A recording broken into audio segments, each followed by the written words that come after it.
गोदी में बैठ गए, कोई और आया गोदी में बैठ गए, अपने ट्रक लगा लिए, भाई भतीजे जवाइयों को लगा लिया।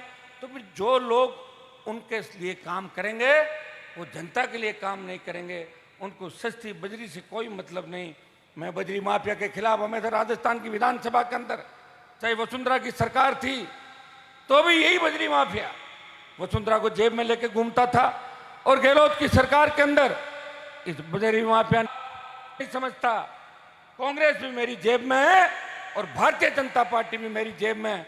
और ये 5 लाख टन से ज्यादा जो स्टॉक यहाँ किया है, मैं ये अधिकारियों को कहना चाहूंगा, आज बजरी माफिया के खिलाफ अगर कार्रवाई नहीं हुई तो स्टॉक इस तरह यहाँ पड़ा नहीं रहने देंगे। मैं ये भी प्रशासन को कहना चाहूंगा, जे समय रहते इस बात की तैयारी कर लें कि नागौर में कानून व्यवस्था नहीं बिगड़े, और नागौर में अगर बिगड़ गई तो पूरे राजस्थान के अंदर बिगड़ जाएगी। इस बात का भी ध्यान आपको रखना है। यहाँ तो चारागाह है नागौर, तो कोई भी आता है चर के चला जाता है। कोई कलेक्टर आता है वो खूब मोटा माल लेके ऐसे जाता है, कोई एसपी आता है पूरी भूख यहाँ से निकाल के जाता है, और जाने के बाद कहता है कि नागौर से बढ़िया इलाका नहीं, क्योंकि बोलने वाला कोई है नहीं। एक व्यक्ति लड़ रहा है, लड़ते लड़ते हुए एक व्यक्ति पूरे राजस्थान में लड़ाई लड़ रहा है। समय कम है और लोग ज्यादा हैं, दुश्मन ज्यादा है, बदमाश ज्यादा है। लड़ते लड़ते मेरे साथ ये भी पीड़ा रहती है, हमारे बच्चे भी जोश के अंदर होश खो देते हैं, उनकी रखवाली भी करनी पड़ती है। और समान बेनीवाल अगर देश में नेता बना, प्रदेश में अगर नेता बना, तो उसमें मेड़ता विधानसभा क्षेत्र की बहुत बड़ी भूमिका है कि आपने आरएलपी का विधायक जिता के मुझे दिया। भोपालगढ़ के लोगों का एहसान है मेरे ऊपर कि एक सभा करी थी, पुखराज जी को विधायक बना के भेजा। बायतू से लेके कोटपुतली तक तमाम उन विधानसभा क्षेत्रों का मेरे ऊपर ऋण है जिन्होंने राष्ट्रीय लोकतांत्रिक पार्टी के नए पौधे को सींचा। और अब वो दिन दूर नहीं जब ये पौधा वट जहां कार्य अपन कर रहे हैं उस खेतों में स्टॉक इकट्ठा नहीं कर सकते। इसने तो कृषि के खेतों में इकट्ठा कर लिया। तो सबसे बड़ा अपराध बजरी माफिया का, किसने बजरी को कहां इकट्ठा किया। नदी को खोदना चाहिए, शायद 1-2 मीटर कितनी है इसकी खोदने की, और खोद दिया 15 मीटर 20 मीटर, और कई जगह तो पानी निकल गया राजस्थान के अंदर। ये तो रिया का जो ठेका है ये तो बजरी माफिया के नाम है।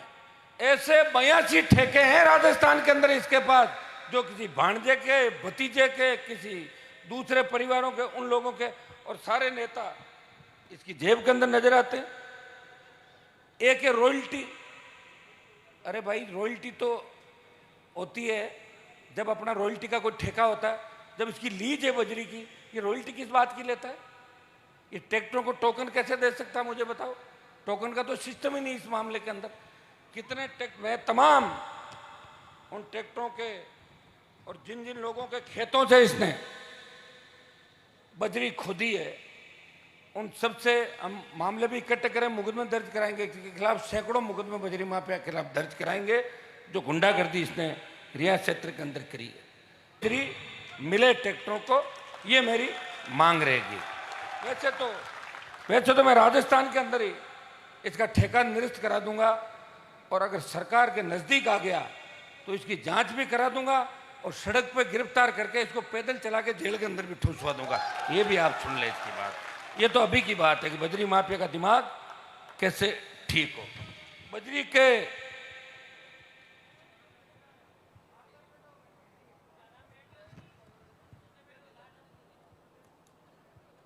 और यही हालत को वापस दे रहे हैं। यही तो रात के हैं, पूर क्या रात के हैं बताओ। ये रात दे रहे हैं।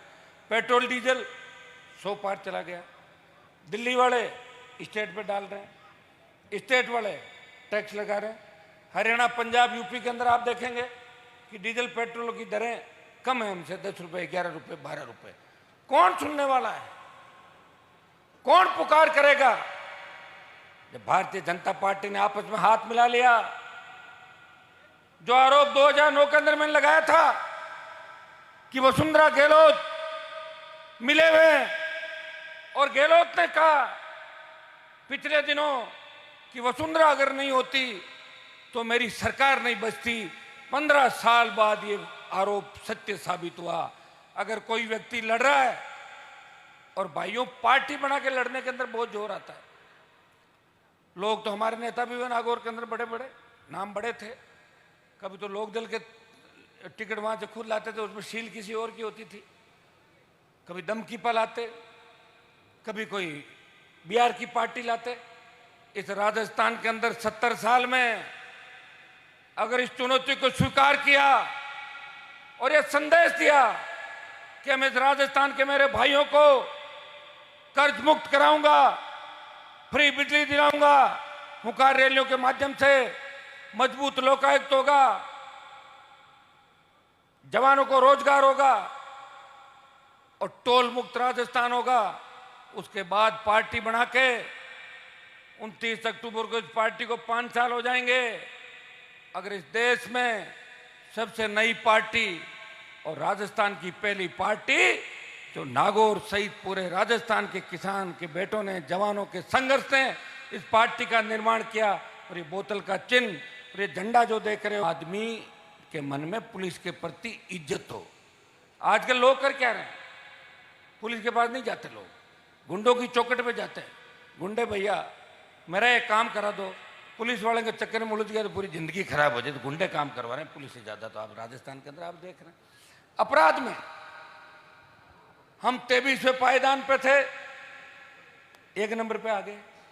जिस सब की बार दुगनी ताकत के साथ आपको मेड़ता से इंदिरा जी की मदद करनी है, ऐसी महिला आपको नहीं मिलेगी।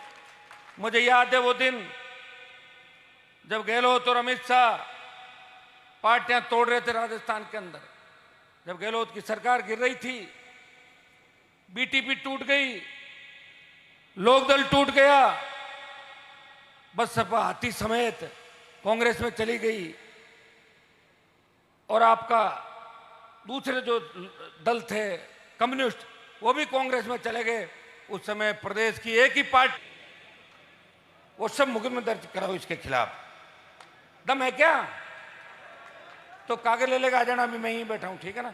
सारी एफआईआर कराएंगे, और चाहे रात लगे दिन लगे, आर पार की लड़ाई होगी। उठ के जाना नहीं है, और उठ के आप अगर चले जाओगे, मैं नहीं जाऊंगा उठ के, मैं पहले बता दूं आपको, ठीक है ना। इसलिए सबको यहीं पे रहना है।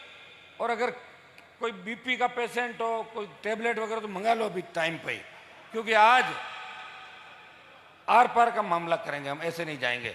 आज हो सकता है कि आपको उधर भी कूच करना पड़े, जहां वो स्टॉक है ना, किधर है वो, उसको भी देखेंगे स्टॉक कहाँ है, उसको भी देखने के लिए चल सकते हैं हम लोग। इसलिए